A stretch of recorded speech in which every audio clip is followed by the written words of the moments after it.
Merkel Media. And there was a lady's leg found, just the bottom half of the leg.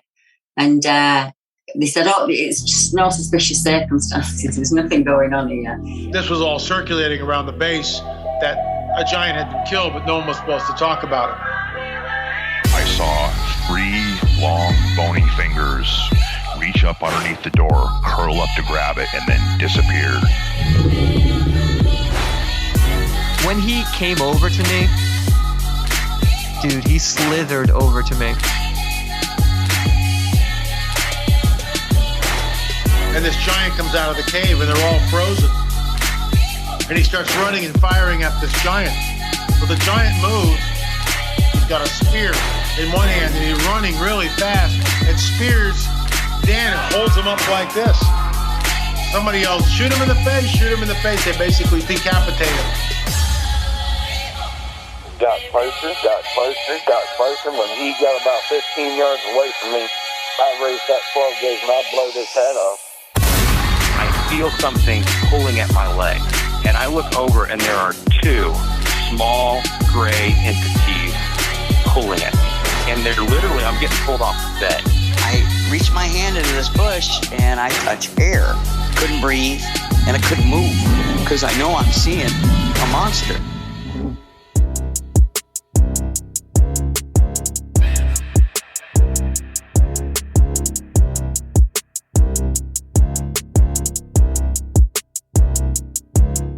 Yeah. Welcome to the show, everybody. You're listening to The Confessionals. I am your host, Tony Merkel. Thank you for being here. If you've had an encounter or a story you'd like to share with me on the show, go ahead and shoot me an email. My email address is theconfessionals@theconfessionalspodcast.com. That's theconfessionals@theconfessionalspodcast.com. Or go to the website, theconfessionalspodcast.com. Hit the contact section. You can reach me that way as well. Either way works for me. Just get a hold of me. And if you want more shows every week, on Thursdays, we drop the member episodes for members only. And that is available on the website and the app, which is really a cool app. People have been really enjoying it. And you also get the Tuesday shows on the app, which are ad-free. So if you don't want to hear the ads during shows and stuff, you can listen to it on the app, ad-free for members. So if that interests you, go to theconfessionalspodcast.com, hit the join button, and become that member today. Also head to preparewiththeconfessionals.com if you're looking to get some emergency preparedness food and survival gear in your life for those emergencies. That's right there at preparewiththeconfessionals.com. Everything that you could possibly need in emergencies and survival is right there on that website waiting for you.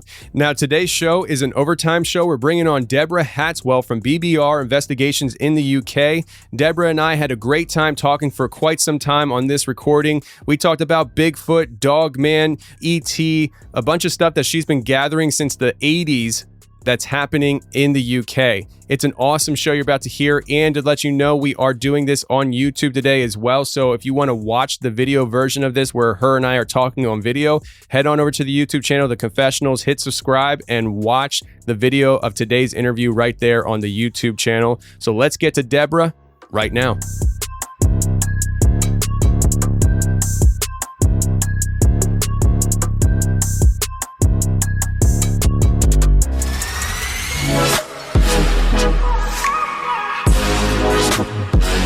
All right, today we got Deborah Hatswell on the show. How are you, ma'am?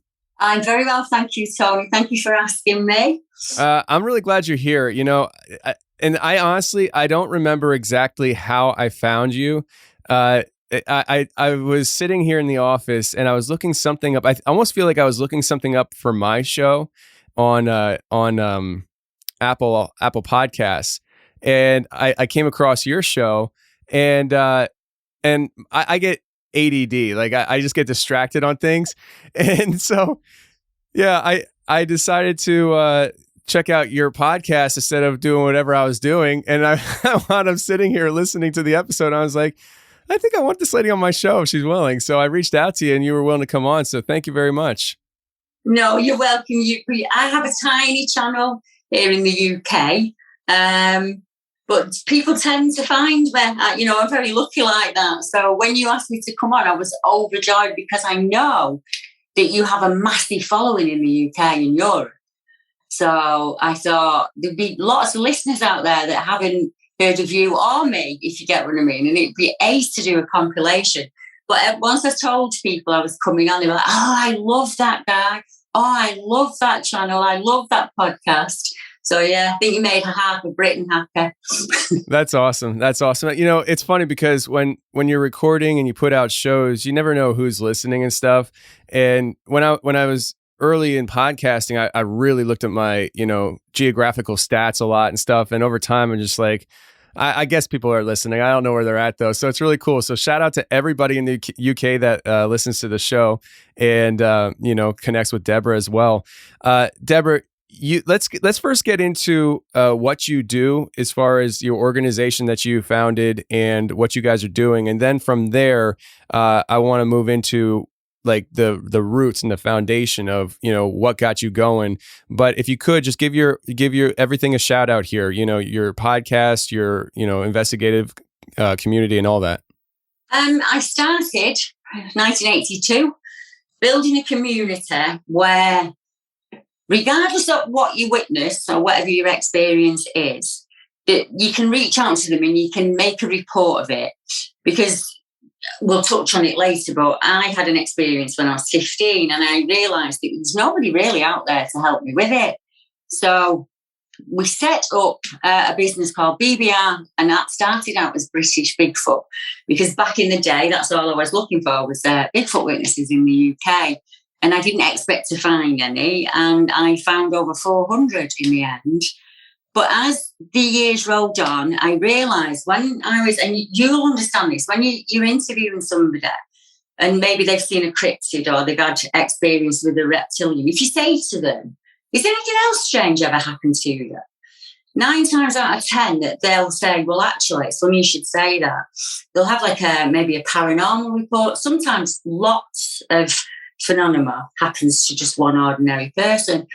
And I realised that we were separating these witnesses off into genres. So the Bigfoot witnesses didn't mix with the paranormal lot, and the paranormal lot didn't mix with the UFO.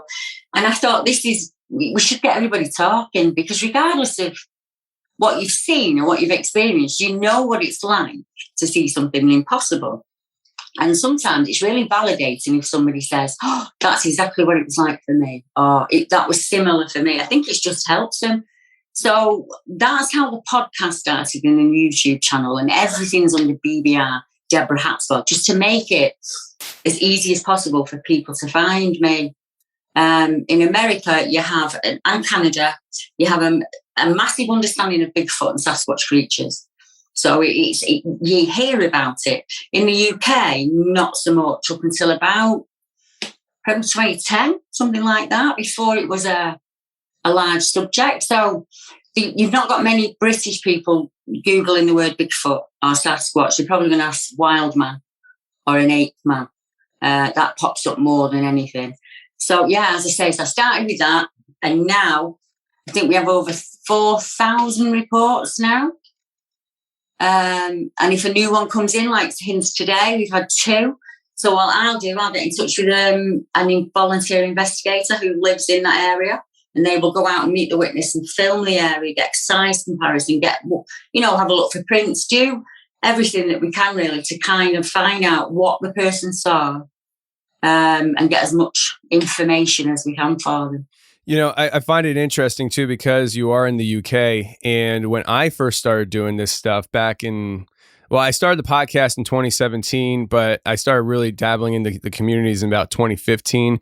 And one of the things that I have consistently heard from people in the UK that are into these topics is that Bigfoot is not in the UK.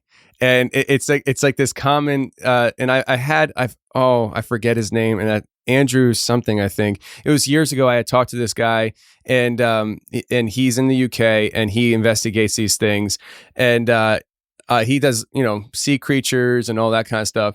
But when I had him on, we broadcast the show, and I got a noticeably amount of emails from people in the UK that listen. They're like, there's nothing here. There's absolutely nothing here. And so when I hear people like you and him talking about this stuff, it just tells me that there's a shift. And when you said that there was in 2010, it seemed like there was a lot more interest and stuff. So it's a very new shift in the perception in the UK, from what I understand.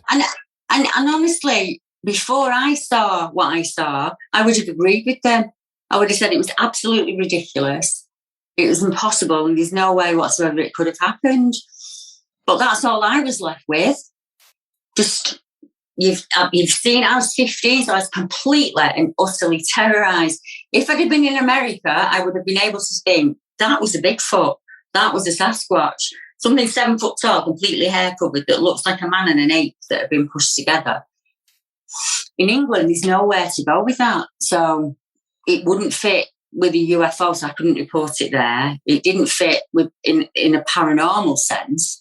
He looked completely flesh and blood, but I'm not 100% that he was, because I didn't touch him, you know? So the hardest struggle I had was just being able to say to people, I don't know what he was.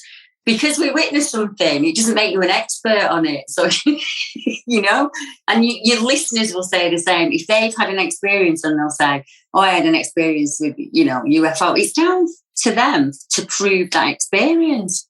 And I don't think it should be like that. Yeah. I can't prove what happened that day.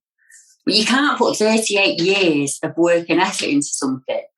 You know, if it's just a made-up story. I've been planning this hoax for an awful long time, you know. And I, as I say, I would have said the same. I'd have said there's no way whatsoever that they could be in this country, regardless of whether they're flesh and blood or they're dimensional or a sentient being. And I can't say that now. I just can't. I've spoken to too many normal, everyday people, so postmen, people in the army, police officers, dog walkers, mass majority of dog walkers, unfortunately, that make these reports. And many of them will start with, I don't even believe in this, but, you know, when I was out today, this is what happened.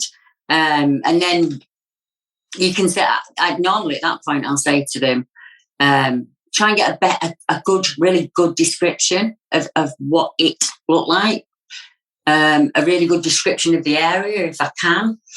And then you're trying to guess. So somebody may say, there's one, for example, there's an area called Thetford in, it's a huge forest, has a road running through the middle of it.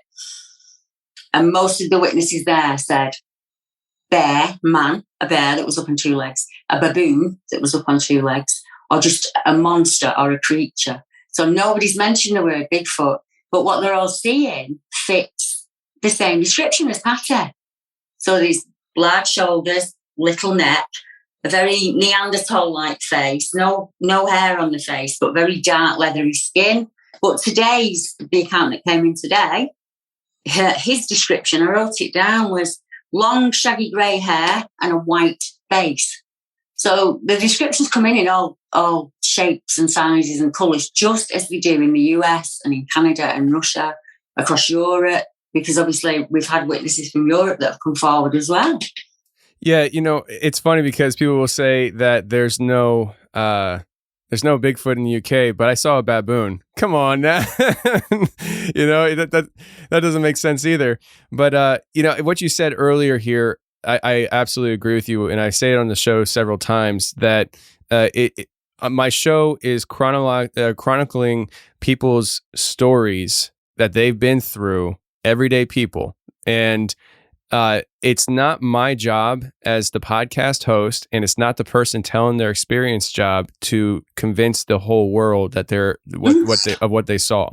We present a platform that allows people to share those stories, and then it's up to people who hear those stories to walk away, consider the story, and decide for themselves what they want to believe and how this all operates. Because the deeper you get in these topics, and I know you know this, the deeper you get into topics, the weirder it gets. And like you mentioned, I mean, how people, you know, they have similar experiences, but they're not talking about the same type of creature. And it's just like, something's a little off here, and to say that any of us are experts would be silly, very silly in my mind. Yeah, most definitely. I've got more questions now than I had in the beginning, I'll be honest. And in the beginning, I just wanted to know what it was. What was it? But then you've got to answer the question. So what are they? Where are they from? What do they eat? How do they breed? We get those questions across the world. The American researchers and investigators get them. So, and they will probably attest with me when I say you can take the best footprint that you can find, the best hair sample that you can find, and you put it in front of your peers, and someone will say that you faked it. You could drag one kicking and screaming out of the forest and put it on the 10 o'clock news in the UK, and some people out there would believe that I hoaxed it. So I'm not out there to answer their questions. What I see is the 18-stone man that's built like a Viking, that's too scared to drive to work tomorrow night because of something that he's seen on the road. Or the soldier that's too scared to go and exercise his next week because what he's seen has happened while he's been on exercise. He can't go to his sergeant and say, I've just seen a 7-foot hairy monster, because he'd just get laughed at. He'd probably have to go for a medical or something like that. And I know I laughed then, but the amount of people I've spoken to that have had to go to the doctor in the UK because they've experienced something they can't explain is ridiculous. And it makes you feel like there's something wrong up here. And then people say to me, well, prove it to me that they're in the UK. Well, how do I do that? But if you're finding footprints in America and we're finding them here, that's correlation. If you're finding shelters, as we call them, and we're finding them here, that's another correlation. If the witnesses are describing them, they all look different, but there is a theme that runs along, isn't it? Really tall, really big, hairy, isn't a human. So if we're matching that to that, then I used to say to people, well, if he's not here, then he's not in America because you've got all the same stuff that we've got. And so have the Russians, and so have the Polish. And then you start digging and you find just a wealth that's just been hidden to the Brits. There's so many years where there has been no mention in our history of the woodwolf, as he was called back then. Just 17th century, just everything stops. So nobody talks about it, yeah. Why do you think it stops like that? I mean, do you think there was an active push to stop the talk about it, or do you think that, something changed in the environment in the UK? I'm not really sure. I couldn't answer that because there's always been a tall, hairy man of the woods, always. But his name's changed with history. So as we've gone through, very much like in America, you have the original names that we would call them. I'm not really sure what that would be. A Celtic name or an early English name. I think Sylvanus or something like that, which means grey in hair. We had, we call them Dryads at one point, the original name for Druids. And the reason they call them Dryads because he said they were half men and half trees and could be both at the same time. Wow. Which, But it's even, Tony, it's even tiny, minuscule things that people out mention who don't know about Bigfoot. This tree peeping that they do, this hunched position, almost gorilla-like. You speak to witnesses and you try and embellish and they will pull you back. So you'll say, did it have like a really white chest? No, it did not have a white chest. It was, and you think, they're being honest, they're correcting me. They want me to get it as perfect as absolutely possible. And I'm more than happy to do that for anyone. So I do what you do. I say, do you want to come on the show? Do you want to talk privately? I don't mind. It's only an hour of my time. I really don't mind. And that's how we've ended up here all these years later. Yeah. Wow. Yeah. And you even mentioned earlier about the white face. That's something that I had a report of not far from where I live. And the guy that I went out, he took me out to the location, him and his brother. This is years ago before I was even podcasting. And, the area that he took me to, back then I was like, how could something like this be hiding in this area? It was very populated and stuff. And then over the years, I started hearing more stories that like I'm about 45 minutes from Philadelphia, Pennsylvania, and it's a huge city, and I've gotten people telling me that they've seen things even closer to the city. I had this one kid, he was about 12 or 13 years old, like panicking, reaching out to me on Facebook years ago because he had just seen something that he couldn't describe. And I told him, I said, listen, man, like, I need to talk to your parents first before I talk to you, you know. But I know, yeah. But yeah, his parents let me talk to him and everything, and they backed up his story as to what that he told them. But anyways, let's make a transition here. And so this is kind of the foundation of how things got started for you guys over there. But you have a personal story that kind of really jumped you into this. And if you could just kind of tell us what you experienced. Yeah, no problem. Before it happened, I didn't know about Bigfoot, or it was 1982 in England. So at the time, we had 3 television channels. That was it. That's all we had. So compared to America, it's not the same. So I never really heard of it or anything like that. And I didn't know that that's what it was. It took me till I was in my 30s to kind of put that together. I didn't want to go in school. It was a lovely summer's day. We'd been in the morning, and I didn't want to go in the afternoon, so I skipped school with my friend. And my old school it looked like something out of Harry Potter. It's an old Edwardian mansion, really, really old. And it's in its own set of parkland grounds. And back in the day, it was like there were streams and fountains and all of that, but it just went to rack and ruin. And it was really heavily overgrown, and there was lots of like ivy and rhododendron, and we sneaked into what we call the ivy den, and we were in there having a quick fag, but we would lay on the floor talking to each other like this. So there's all this greenery around us, and I noticed something move, and I thought it was going to be a teacher, and we were caught, you know. So that was that really wouldn't have shook me much when I was 15, you know. But as I looked, I kind of made eye contact with this thing, and that's the only way I can say it. And he leant out of the bush like this and just looked at me. And I looked at him, and I started screaming. And I don't know why I did this. It was without a thought. I pushed my friend to the floor so that he'd get her and not me. And I set off running. And I looked back to see if he was coming after me. And she was running in the opposite direction, and he wasn't there. So he must have just melded back into that bush. But it's impossible. It cannot have happened. But it did. And I can describe his face.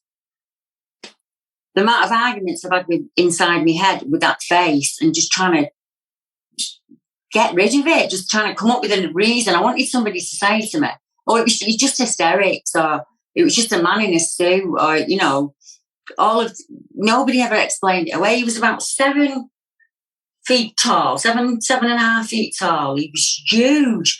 These huge jaw muscles, really big muscles here, very pronounced brow, no hair on his face, just a little bit of bump look like a teenage boy would have there. His teeth were human-like. They didn't have canines or anything like that. They were flat and normal like a human being's. His nose was like a boxer, kind of flat to his face, but still upturned at the same time. And he just looked at me. That's all he did. He didn't do anything, but that was enough. I was absolutely terrified. I don't even remember running home. I remember coming to on the main road, and that's probably 15 minutes running. I have no memory of that. I just remember coming to on the road and realising that I had to cross another bit of parkland, and it was really, really high. It was about 9-10 feet high, and I just thought, I'm not going through there. They're in there. That was the thought. I'm not going through there. They'll be in there. So I went the long way home, ran in through the door, crying and screaming. And my mum said, get upstairs and get your uniform off. Your dad will be in a minute. And that were it. And I was like, Mum, I've seen this thing. And she was just like, Debbie, just go upstairs and get changed. So when my dad come in, I told my dad. And my dad's a big man. He works on the docks. He's absolutely huge. He used to tear apples apart with his hands as a trick when we were kids. And he looked like he could have just flicked my dad. And I was terrified. And I kept saying to my dad, Dad, it was a man. It was a man. And he was like, even when we talked about it just before he passed, he said, I know that you were scared. I knew you were, when your kids are scared and when your kids are lying. And I had to go back to school the next day. And I don't know how I did that. I don't know how I did it. I asked everyone. I asked the local mayor if he knew what it was. And I just asked everybody. And everybody looked at me like I was a complete and utter idiot or, what's wrong with it kind of thing. Now, all these years on, there's 7 other people that have seen it other than me. And they're not people I know or people that I found.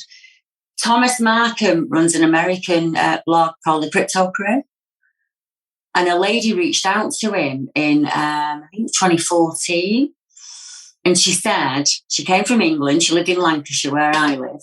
And she remembers a young girl who saw a monkey man in the park. And everybody we don't live in a big town. It's about 2,000 people. Like, everybody in the town kind of ridiculed her. And she said, but I saw what she saw. And she saw him in exactly the same place as me. But she saw all of him. It was 2 years after. Mine was in the summer of 82.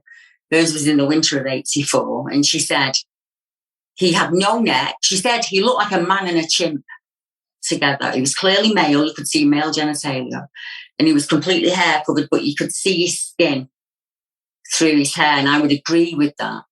She described him as really, really dark in colour. And I would agree with that as well. But I remember where the sun was shining him. I remember thinking about it, and it was almost auburn.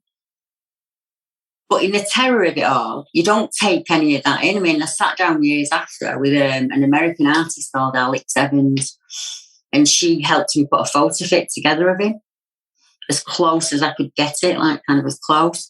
And it was then, and I said to her, it had a bit of redness to it, almost, I don't know, like auburn, I'd say, the colour auburn. And there's been others. There's a gentleman who was out on the mountain bike. For all it's a town, I should explain that it has a river valley that runs through it. And that river valley takes you up to the mountain range, and you can go to Scotland or to Wales or to the northeast. And there's numerous accounts on that line. So I spent the rest of the next 30 years trying to track out how he got there, how he could possibly be there, how I saw him, and other people hadn't seen him at that point. And then I just got on the CB radio and I started just asking truckers if they'd seen anything on the road. Or I'd write to a local newspaper in a random town and say, have you ever seen anything strange when you've been out and about? Desperation. True though. But just anywhere. And then in 2013, 2014, something like that, I'm trying to find someone to get online and see if you can find a photo that's close to it. So I'm looking like Neanderthals and Heidelbergensis and anything down the hominid net line. And I've seen this face. Oh, and it's a Sykesville monster, quite a famous case in America. And they could be brothers. Not exactly the same, but enough to make me throw the laptop. It was awful. It's like I'd gone right back there that day. Yeah. And it didn't matter who I'd interviewed between now and then. I was back as that 15-year-old girl. I was so frightened. And I didn't realise how much it affected me until my children started to say to me, Mum, you never took us near the woods when we were kids. And my older daughter said, do you not remember that time when we heard that? I heard a really strange growl and you picked me up and you ran with me. And I said, no, I don't remember that at all, sweetheart. And she said, you did. We were on holiday with Grandad and we was at the seaside, so it's not a woodland or anything. And she said, I heard a growl in the bushes and I picked her up. She would have been about 3 or 4. I put her under my hand and ran. I said, no, I don't remember that at all. So I don't know if I've just blocked them out, over time kind of thing. But I'd never took my kids to the woods. And I thought, oh my Lord, I've got my world's gone down to this tiny bubble because of this fear. What do I do? And straight up, my husband said to me, you do one of two things. You put it down and walk away forever and don't ever think about it again. Or find out what it is, Deb. Just, I'm really good at looking for stuff. So he said, just do what you do and find out. So that's what I did, Yeah. Well, one, I think it's really cool that your husband said that. And so I know there's a lot of people out there that have experiences and stuff, and their spouses don't believe them or they don't want anything to do with it. It sounds like you have a supportive husband. You even said some things in the email when we were talking that made me feel that way. Now, with your experience, in the initial experience, you said you pushed your friend down and you ran. And your friend ran like the opposite direction. Did you ever connect with your friend to see if they saw it? And are they still friends with you? Because I mean, yeah.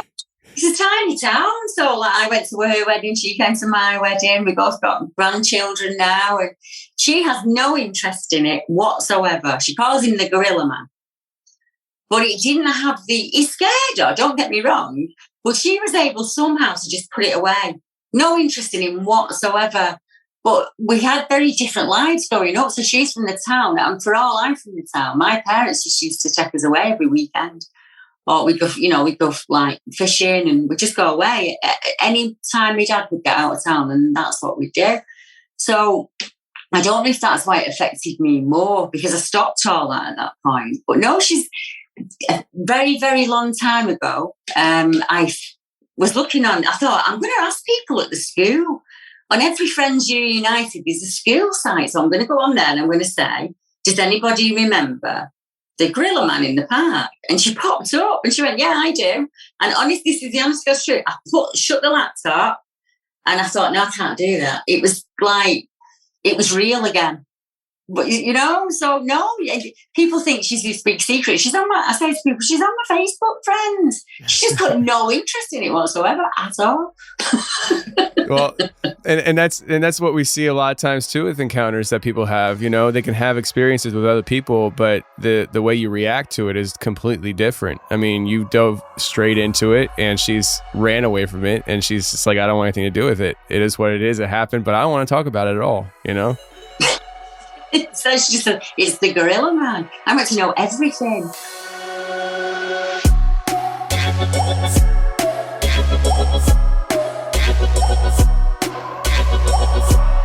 All right, let's take a second and talk about our sponsor for today's show, which is SimpliSafe. And SimpliSafe has been a regular on the show and in my life for the last, I'd say, 5 years. Roughly that. I've been nothing but pleased with the service that I get from SimpliSafe, and I'm absolutely pleased that I can bring it to you guys as a sponsor. And the great news is SimpliSafe just came out with a wireless outdoor security camera. This security camera has a 140-degree field of view. It shoots in 1080p HD with 8 times zoom. That means you're going to be actually zooming in on whatever you record, and it's going to have a very clear image, up to 8 times zoom. It has a built-in spotlight with color night vision, so you can actually see what's going on at night. You can actually see the license plates on cars, the faces of people approaching your home. Anything that you are capturing on video, you're going to catch it with this wireless outdoor security camera, and it has rechargeable batteries, which is great because you don't have to worry about keep spending money on batteries to replace in this camera. It just recharges and it's good to go. It integrates perfectly with your SimpliSafe system that you already have or one that you're already getting. So friends, I'm telling you right now, SimpliSafe is at it again. And to learn more about this exciting new SimpliSafe wireless outdoor security camera, visit simplisafe.com/confessionals. What's more, SimpliSafe is celebrating this new camera by offering 20% off your entire new system and your first month of monitoring service free when you enroll in interactive monitoring. Again, that's simplisafe.com/confessionals. Go check it out and enjoy your new home security systems.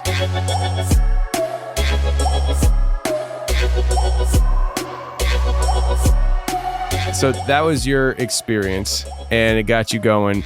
At what point did you establish BBR Investigation and start collecting these reports? I mean, so that your experience happened in 82. Was it years later?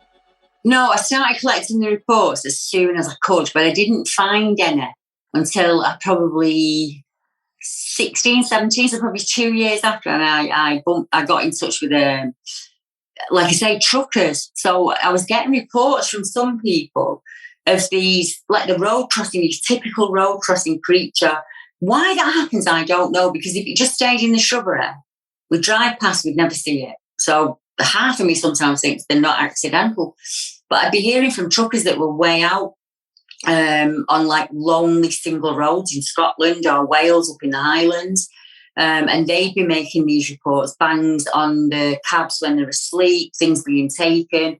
A couple of them had seen what they describe as hairy man, upright two legs, hairy man, walk across the road in front of them. So a lot of my first ones were like that. So, and they fit because they're way out in the countryside. And I just did that for as long as I can. I think when I got to BBR, I probably only had about 11 or 12 other than mine. So, but the internet started then. So I was like, right, I can just hit this running. I thought it'd be dead easy. I thought I'd just put it in a search engine and it'd answer all my questions, and it didn't. So you start looking through forums and anywhere you can, searching words that you think, so you're like wild man. And I'd already at that point knew that I thought, wow, it's really like what they've got in America. Not exactly the same, but really like. So I'm going to go down the Bigfoot corridor. There was a chap in the UK that had already started BBR. It was his interest. He'd gone to America as a child and had an experience. And he came back here and he was running the group. And I think he just had enough. He wanted to pursue the paranormal side of things. And he just said to me, Debbie, do you want to take it over? And I was like, yeah, of course I do. And I found Charmaine. I can't remember if Ian was first or Charmaine, but because I met them both in the same 6 months. Ian was an ordinary builder from Yorkshire. He was walking his dog about 8:30 at night. He's walking down a farm lane. So he said there's forest on this side and farms on this side. The dog reacts first, starts barking and yelping. He's looking for a fox or a rabbit or something. And he said this thing steps out of the tree line. It's about 8 feet tall, completely hair covered, really thick shoulders. And I asked him what his face was like, and he said he kept its face in the shadow. I don't really remember facial features, but what I do remember is it looked left and as if to say, don't step out. And he was so shocked. He said the dog was running at it and barking at it. And he said, I don't know how I did it, but I just turned around and walked off as calmly as I could. But he said, I went, all right, which is a normal Yorkshire higher. That's how they say, hello, hi. They go, right. And that's what he did to it because he was in so much shock. He just did that. So then he's out there. He's searching for other witnesses in the UK. So then we're like, well, do you want to hear mine? This is what happened to me. And he's like, well, that's how we came up with the green corridor. I think, can I get from his report in the northeast to my report in the northwest without hitting the town? Well, I can if I follow the river. If I stay on that river and I can avoid all towns. So then we find Charmaine. Charmaine's 8 at the time. She's in her 40s now, very academic. Her grandparents lived in the Highlands of Scotland, so really, really vast out there. Now it's a Sitka plantation, but back then it was natural forest. She said it's about half a mile down the farm path to the main road to get the mail. And that's what she's doing. She's walking down with the dog and the dog reacts first. And she said, I'm looking for a fox or something that's come out of the farm. And I turn and she sees this. She only sees him from behind. And she said he's completely hair covered. He's about 8 feet tall. And he's holding onto a branch, examining a leaf like this.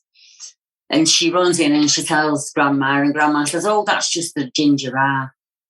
Like it was nothing. So wow. A couple of months later, they're driving back in the car and she said, this is just this humanoid shape in the middle of the road. It's dark, but it's just stood there, this illuminated hominid, and none of the adults commented on it at all. And she said there was another time when they were picking raspberries and this howl came up the valley and all of the parents got them all together and brought them back home. And she, like I say, she studied the hominid line for, like me, she studied whatever she could to find out what. So you've got 3 people and you've got a nice little base going. So it's like we can lean on each other. She's finding reports in Scotland, I'm finding reports in England. And then my daughter said to me, we were pinning them on the map, actually pinning them on a wall map at the time. So you couldn't keep any information with it. Just the pinpoint. And I want to know what else is it like. I'm going to dig. Is there any howls being reported in that area at any point?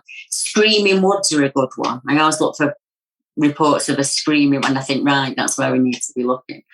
And then it just went from there. we found Jazz. He was 7. He was waiting to watch how the West was won one Sunday afternoon. One of those homes, like most of us, where it stops, your house is the last, and then it fields and farms and rivers and woodlands, very like mine. That's where he is. He said he looks to the side of him and there's just chimp face looking in the window at him. And he was so frightened by it that he drew it. He sat at the kitchen table and drew it and went in school and showed it to the teacher the day after. Yeah. Wow. Yeah, that's enough to terrify kids. I mean, coming across something, examining a leaf that you had no idea even exists, and then it's peering in a window.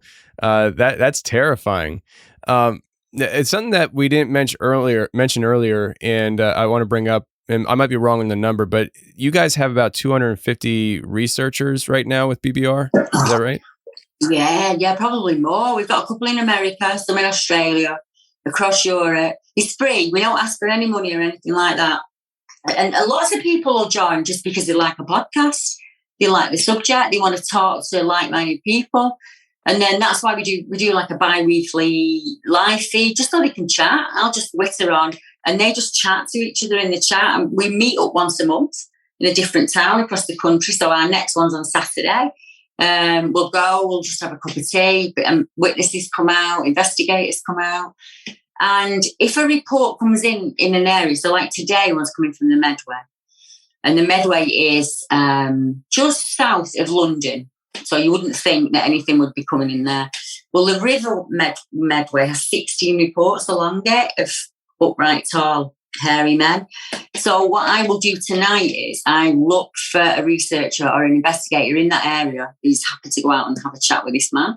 And that's how we do it. And then they take the report, that comes back to me, and then I release it on the podcast. And invariably we get, I was listening to the podcast and it made me think about an incident that happened many years ago now. You made me think about it in a different way. So we get a lot of historical reports as well. But they're still important. They build up that knowledge base, you see. Yeah, absolutely important. So you guys are actually meeting with the people face to face then? Yeah. Wow. Whenever we can, as often as we can. We've got a good little community going now. So anyone that comes in that's new, I'm not one for telling them what they've seen. I want them to know every single theory that's out there and their option and opinion, and then work that out for themselves. So I don't just introduce them to, say, what I would call a flesh and blood investigator, where they're out there looking for prints, physical. I will put them in touch with him, but I'll also put them in touch with a number of other people who have different opinions, because you want them to taste all of the flavours before they decide.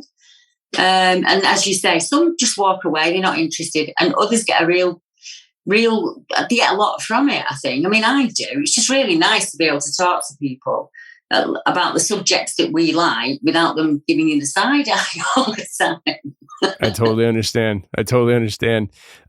So it seems like Bigfoot has been a huge, obviously, I mean, just judging by the name of it, it's been a big motivating factor for the organization. For you personally, now, I know there's everybody has their own flavor that they like, and so some people, their favorite encounter stories are when it's terrifying, that they, or some people, it's their favorites are, did you see amazing detail? What kind of experiences have come across your desk over the last however many years that really stand out to you? It's like, that is one of my, I don't know if the right word is favorite, but that is an encounter story that we received that really just stands out to me. There are so many of them, but I would say Derek lives down on the Medway. He's really old now. He's in his late 70s, but this one really tugs at me. It really, really does. But when I said to you back in the day, I'd be on the radio, CB radio, anything that I could. And I met him, and he was from up in the northwest where I live, but he was down on the Medway. And he's telling me that when they first moved down there, you got to understand, it's not that far after the war. So he's come from a city and he's moved to a really rural area in the middle of nowhere.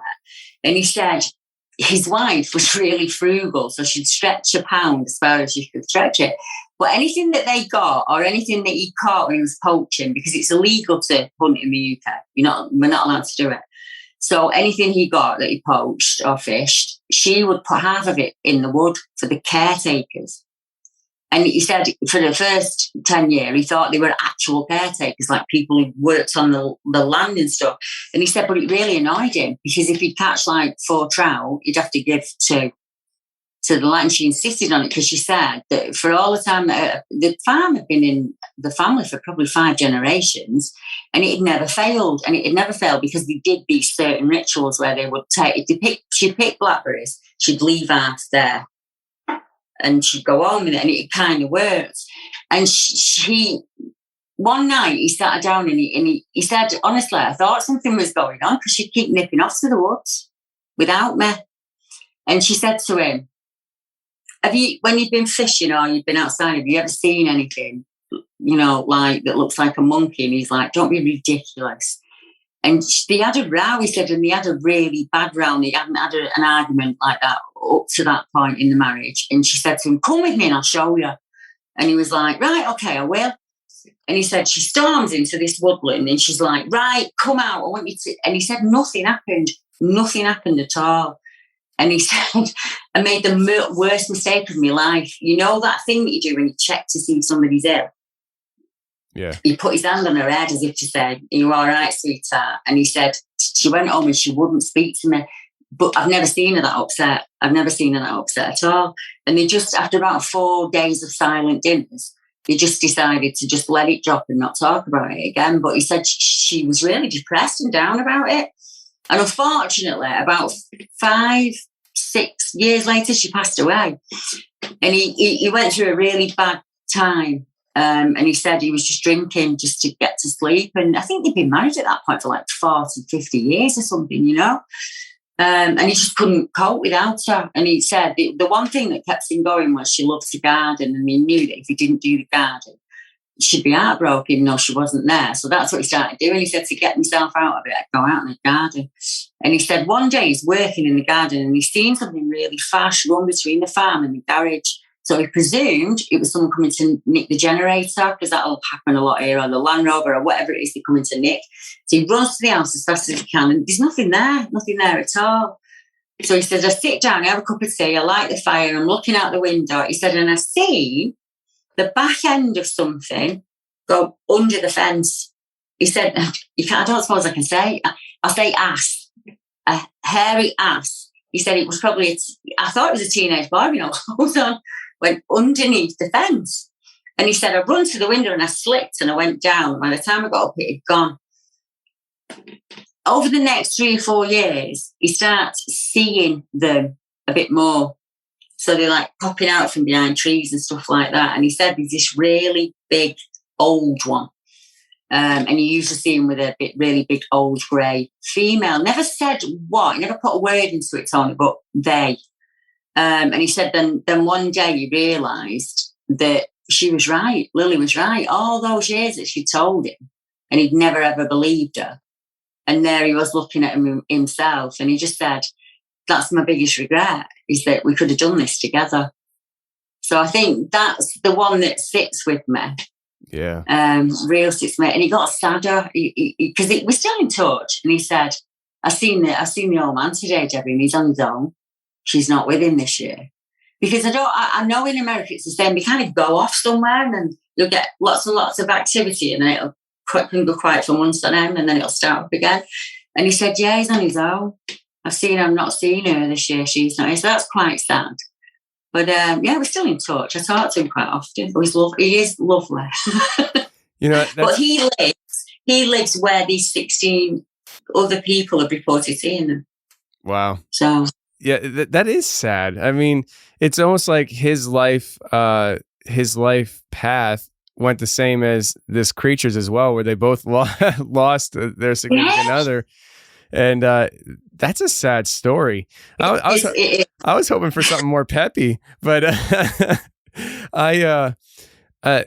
so I'm assuming after he had that experience or these ongoing experiences and stuff, I imagine, like you said, he has that regret and things like that. Does he feel a sense of connection to these things because she had? Yeah, I think. Yeah, I was wondering about that. So. Yeah, I think so, because obviously he's not drinking anymore, so clearly he's got better throughout the with the interaction. I think it was just, I think the argument hung between them a lot, because I think they were sort of newlyweds and he's not believed you. I think that's what I got from it with him. And I said to him, you've got to let that go. You were both young. You're probably only 20 or something like that. We make mistakes. It's okay. I was found a footprint, a perfect footprint, toes, movement, the whole 9 yards. And my husband drawn to it, went like that with a stick across it. And that was there. Yeah. So we all make mistakes, that's what I said to him. But there are some funny ones, and there are some that are just scary. Even though there's no actual attacks, I'm going to say it, we don't get these reports of people being killed, but that doesn't mean that people don't go missing, because they do. But there's like a distraction that goes on. So like things will be thrown, noises will be made, running feet, almost like a bluff charge. We get an awful lot of that.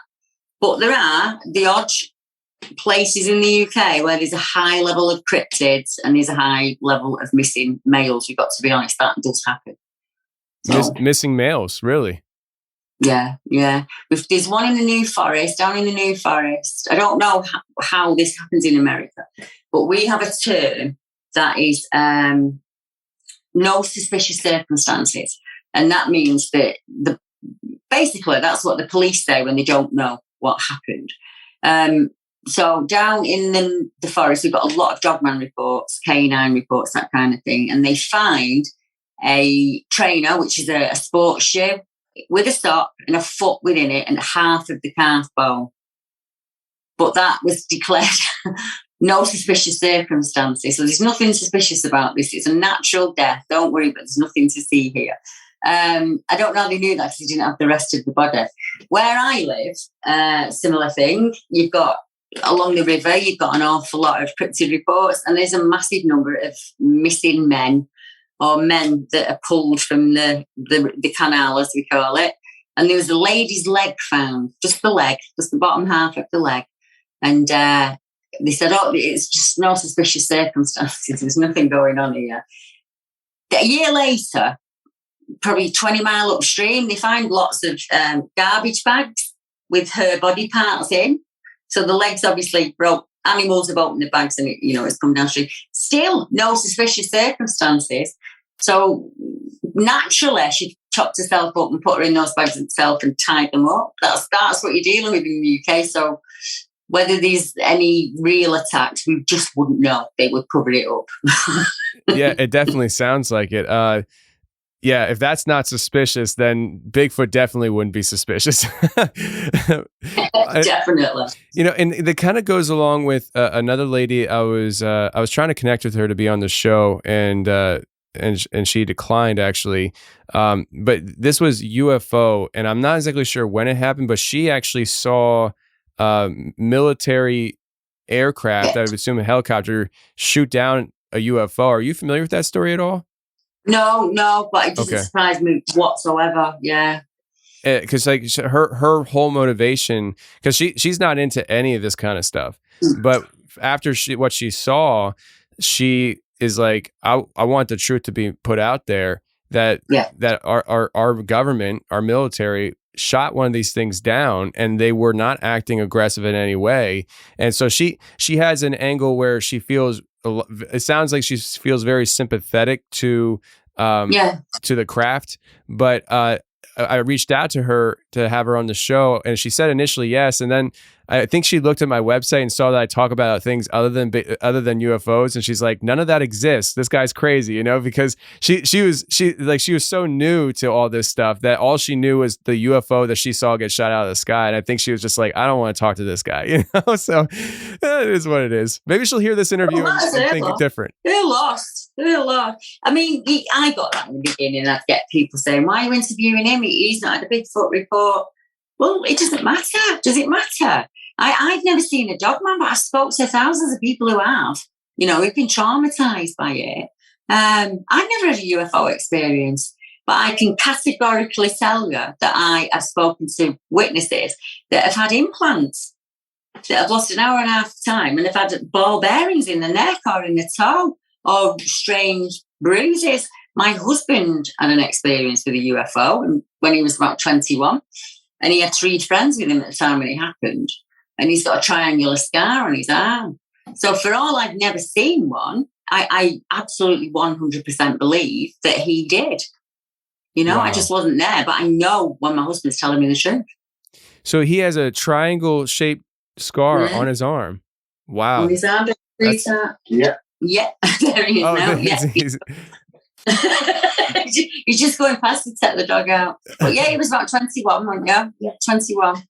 And it was about 1 o'clock in the morning, and it was him and 3 of his friends. They used to, there's little shops here, but back then they had shut at 8 o'clock. So if you needed like anything, you'd have to walk to the motorway, which I think you guys call it a freeway. Mm-hmm. So you'd have to walk to a service station, really, and that's what they were doing. All kind of lost consciousness at different parts of the walk, but all came to. Describe it for me again. What was it? In a star shape, all head to head. In a star shape, all head to head on top of an ancient barrow. There was a light above them. And it shot off. It did a really strange movement. And then it shot off to Winter Hill, which is a massive aerial, a big satellite thing that you can. We live between Jodrell Bank and Winter Hill, so there's a lot of aerospace stuff goes on there. And that were it. But he didn't tell me anything about that until he was probably in his late 30s, early 40s. He just didn't want to talk about it, did you? No. But I luckily now, I've interviewed the 3 men that were with him, and they all give exactly the same story. And then I found other people that have seen something here. A young lady saw it on the same motorway. She was driving with a family when they saw it around the same time. So that's how I got into the UFO side of things, was trying to find answers for Mark, really. Because he had a missed an important bit out. He said when they came to, it was like they were drunk, kind of a bit. And he said, we didn't really talk about it on the way home. We just walked home. And didn't really talk about it between ourselves at all. It was almost like unspoken about. And they had an hour and a half of missing time. Wow. So with the missing time idea for him, is the assumption that there was an abduction that was happening there, or what? How does he conclude? I don't know. I said to him, would you want to know? Because one of the things we're trying to set up at the moment is one of the members of BBR has actually done her hypnotherapy course. So we're not, at no point are we going to put people under regression, but you can do some relaxing techniques so that we could do that with them. And then when we interview them, you tend to find you get a bit more information out of it. So I said to him, would you be willing to do that? And he said, no. He doesn't know what's scarier, not knowing what happened or knowing what happened. And that's how he left it. It was like, it's the lesser of 2 evils, isn't it? Yeah. But yeah. That's actually something that a lot of people say, when they're faced with the option of regression therapy or not, they a lot of times people choose not to, because they what they remember makes them feel so uneasy. They don't want to remember anything else, even though you and I, as the people who record these people's experiences and stuff, we would love to know more. The chances of that ever happening for some people is very slim. I'd love to be regressed. I would love to go back to that day and kind of look at it with adult eyes. I'd have made him bigger. I'd have made him scarier in any way. Just to be able to look at him and not run and just take in everything that I could. Yeah, I'd love to do it. Is there anybody in the UK that could do that for you? Have you come across anybody that would? Yeah, a couple of chaps have tried, but I just didn't go under. Not everybody's susceptible to it, are there? Some people it will work really well on. But I'm hoping, because it's my friend that's done it and we already have a trusting relationship. I said to her, will you do me? Because it might work, because I trust her. It might be easier. I think I'm so frightened of going back that sometimes I kind of I think I forced myself out of it the last 2 times, you get what I mean? It's like you're going to the dentist, you've got to do it. But when you're in the chair, you want to run. And I think that's what I was doing. Wow. Being honest. Yeah. No, and that makes sense a lot, actually. And, I definitely understand that, because I've never been regressed. I don't think I have anything to regress about, but, maybe one day I will. But the thought of it, though, always has gotten me curious as to how it works, because people talk about how, it puts you in this relaxed state. And I'm a kind of a uptight, tense person to begin with. Yeah. Trusting people, especially people that I don't know, is very hard for me. And so I always wonder if I'd be one of those people that wouldn't be very successful with a regression therapy. Possibly. Possibly. With relaxation therapy is a bit better. So what I tend to say to people, whatever it is that you zone out on, so for some people it's music, for others it's running or riding a bike, that when you're at your most relaxed, it's probably the best time if you're going to give an interview to someone, or if you're nervous, just do it when you're really, really relaxed, because I think it's just much easier. I just think I've seen it work for people. So I'll say to people, if you paint before we speak, just go and paint for an hour or two, just so that you're at your absolute relax, and I'll let you lead the conversation. It's kind of put it in their hands. So I'm not going to ask you any trick questions, because people are really nervous about being interviewed, aren't they? They really are. Yeah. Yeah. Yeah. That is definitely true. I've had that experience as well. Yeah. I think my most relaxed is I tend to zone out sometimes when I'm editing my audio, and I forget I'm supposed to edit it. And I'm just like 15 minutes goes by and I'm just listening. I'm like, wait a second. I forgot I'm supposed to be working on this. That's me. I think I don't remember hearing that. So you just carry on, don't you? Think, 20 minutes has gone by, I've got to go back to that bit and start again. That's the best bit, I think. I get really relaxed when I'm editing. I like the editing. It kind of turns my brain off from it all, if you get what I mean. Yeah. I do. I like kind of sourcing an image or something. So I'm really trying to find an image that will fit perfectly, because my art skills are useless. So true. They really, really are. But I just think everybody has a story, whether it be a cryptid one or whatever. Not everybody has every person in the world has a really good story in them that you could sit and drink your coffee with and listen to. Yeah. People have amazing stories, don't they? They really do. And it's really just, everybody's an individual. They all have their own life experiences. And it's just, I don't know. I think that people need to just get more comfortable in their own skin to be able to share some of this stuff, because it's really hard to come to terms with. It's like there's a guy I just talked to last night, and his girlfriend had some really incredible experiences, but to get her to come and talk to me, she knew he was going to be interviewing with me. She knows who I am. She listens to the show, but to get her to talk to me he says, like pulling teeth. And so, I understand that. I really do understand that. When we were chatting in email, if you remember, I was speaking to you about my friend Randy, who lives in BC, in Canada. And I presumed that it was really, really easy to make a Sasquatch report if you were from America or from Canada. I thought people were shouting for the stories, and he's never really shared with anyone but me. And I think because he just used to listen to my channel, and he just said that he just enjoyed my voice, so he'd listen to the channel. And his wife said, just message her, just send her a message and ask. His Sasquatch encounters, because he's had 2, are absolutely mind-blowing, absolutely mind-blowing. So why nobody would take them in America, I can only presume it's because he didn't fit the mold. Because what you've got a guy that's native to that area. So he's been out there forever. He's in his 50s now. So he works with bears. So he counts bear population. He hunts his own food, it's pretty stuff. He lives up near Slave Lake, which is not that far in American terms from Yellowknife, but in English terms, it's a long way.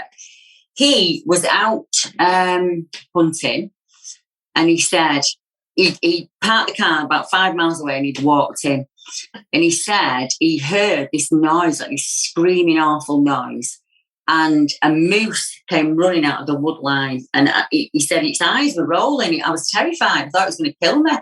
And on the back of it was what he described as a creature, this thing that looked like a caveman, was on the back of this moose. And he said, I didn't even think to pick my gun up. Never entered my head. I thought, if you see me, I'm dead. So he just kind of backed out slowly.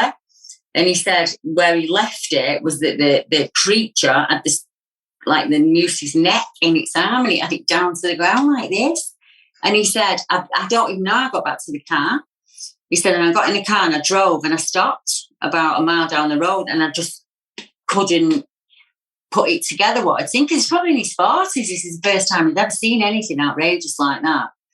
And it really shook him, really, really shook him. And then, so he said he started going closer to Edmonton. When he was hunting, he went with his boys. And he said, we get to this bit in the forest and it looks like every single tree's been trashed. There's just not a tree standing up anywhere. He said, and as we're looking, we see this bear coming over the rise. And he said, I work with bears, Deborah. When bears walk along, they sniff the air, they move their head like that and they sniff the air. This was walking like a human. And as it came over the crest, he realised it was on two legs. And it didn't see them. And he said, when it did suddenly realise that they were there, it kind of turned on a dime, was his expression. So it's kind of gone like, oh, like really cartoonish, gone behind this tree. He said it flopped to its belly and crawled out backwards. And that, if I hadn't taken that report, we just got completely lost. We wouldn't know about it now. That's amazing. That's amazing. So the first time he sees one, it's hunting a moose. And the next time he sees one, he's the one hunting, and he catches it off guard, and it hides, jumps, it jumps to its belly and crawls away. Flat to its belly and crawls away. And wow. People out there that are really into Sasquatch will have heard that motion meant plenty of times. They either go from flat on the floor straight up, or from straight up right down onto the belly. And on both times, he was terrified, absolutely terrified, and he had a weapon on him, and he said it didn't even enter his head because it was just what he was seeing was just so big. So I thought, I'll never be able to, it's vast out there, I'll never be able to find another report so I can say to him, look. And I did, about 10 miles away in Mitsu, there's a man and a woman driving a car with their kids in the car, and they see exactly the same thing that he describes in the woods, watching them from behind a tree like this. So I was able to say to him, look, there's somebody else in the area that's also seeing something similar to you. So I would imagine, because obviously I'm hoping that you'll chat with him, you'll get far more details out of him, because I don't really have an understanding of America and hunting laws, and the stuff that he taught me was absolutely amazing. Wow. He said there was another time when he shot a deer in long grass. He said, and he went over to get it, it was completely gone. He said there was like no drag mark, there was no sign of the deer running out, there was just nothing, the deer just completely vanished. Yep, that's something we hear about a lot, you know. Once you shoot your deer, you better get on it quick, you know. Yeah. Because there's other things out there they're going to take, and not even just Bigfoot, but you got to track that thing fast. Well, I would say this. I mean, you know, if Randy's listening right now, I would love to talk to him. And if you want, go ahead and reach out to him and stuff and see if he'd want to talk to me, because I would be absolutely up for something like that. He will. He most definitely will. And we keep in touch, because you always keep in touch. We just keep in touch, and he'll give me like the odd update as a friend. So we're not really talking about Bigfoot or anything like that. It's like the kids and the dogs and things like that. He's a lovely chap. He really, really is. And I just thought, isn't it strange that there's all those people across America that could have taken his report, and he's only felt comfortable with this little old lady in the northwest of England. But you see what I mean? It's a strange world, isn't it, that we live in? It really is, but always is. The technology of today bridges the gap so much, you know. There's so many people that have access to you and your show, your organization, because of the internet. Internet's the reason why you even, you know, started looking back into the whole thing, right? I mean, you said that it kind of died off, and then it did, definitely, the internet It does some amazing things. Deborah, would you be interested in doing another hour or so with us for overtime, talking about dogman, reptilians and stuff? Yeah, of course. Yeah, that's not a problem. Awesome. Well, listen, before we get out of here for the first hour, could you let people know again where they could find your podcast, your YouTube channel, and where they can report things to you? I made it as easy as I can. If you just put my name into Google, just put Deborah Hatswell and BBR, and I will pop up. But I'll give you my email and a couple of links that we can put into the description to make it easy for people. Fantastic. All right, Deborah, thanks for being here for the first hour. You're very welcome. I really enjoyed it.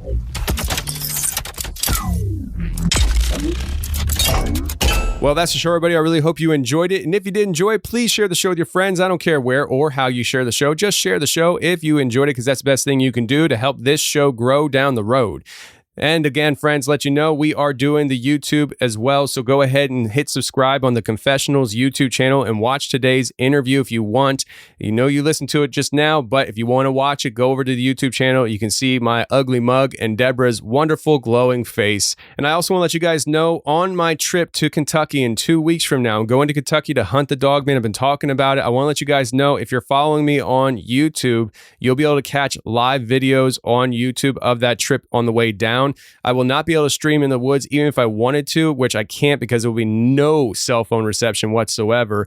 But I will be streaming periodically on the trip down, doing some live videos and stuff while I drive, so you guys can keep me company because it's like a 10-hour drive, and I'm going to be doing it all by myself, leaving around 2, 3 o'clock in the morning. It's going to be an early morning for me driving through the day to get down to Kentucky and start this investigation. And if you want to watch some of the live videos that I'll be doing on YouTube, go ahead and subscribe to the YouTube channel. And last but not least, before we get out of here, I just want to remind you, we do have a P.O. box. I did post it on the website, and I've been posting it around on social media, but I'll let you know right now, the P.O. box number is Suite 361. That's STE 361.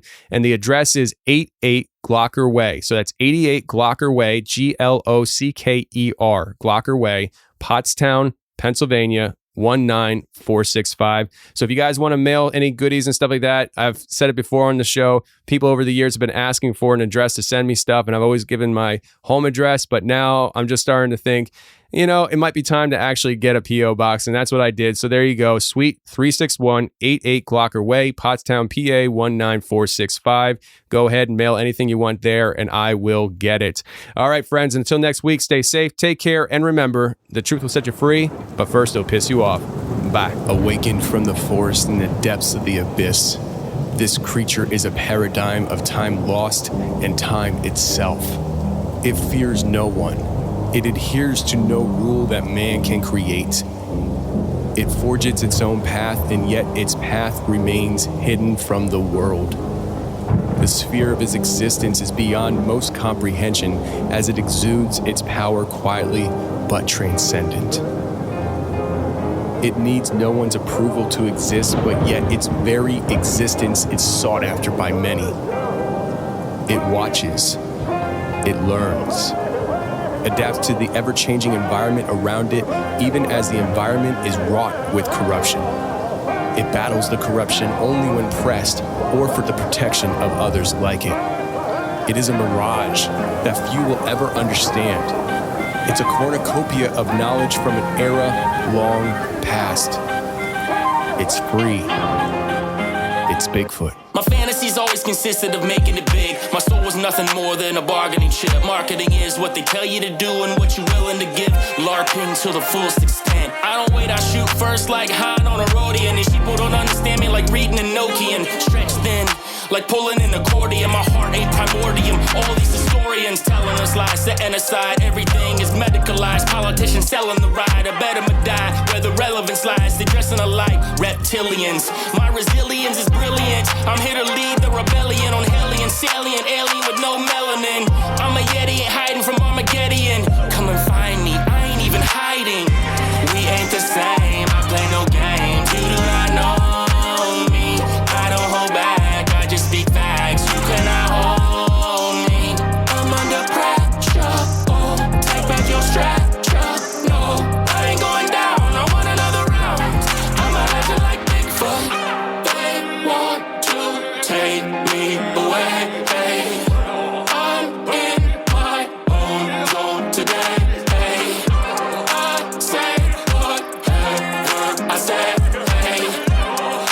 You ain't got to like it anyway. We ain't the same. I play no games. You do not know me. I don't hold back. I just speak facts. You cannot hold me. I'm under pressure. Oh, take back your structure. No, I ain't going down. I want another round. I'm a legend like Bigfoot. Yeah. I'm a legend like Bigfoot. Yeah. Come find me in the woods. Hey, thanks for watching the Confessionals on YouTube. If you like what you heard, hit the subscribe button, hit the share button, and hit the like button.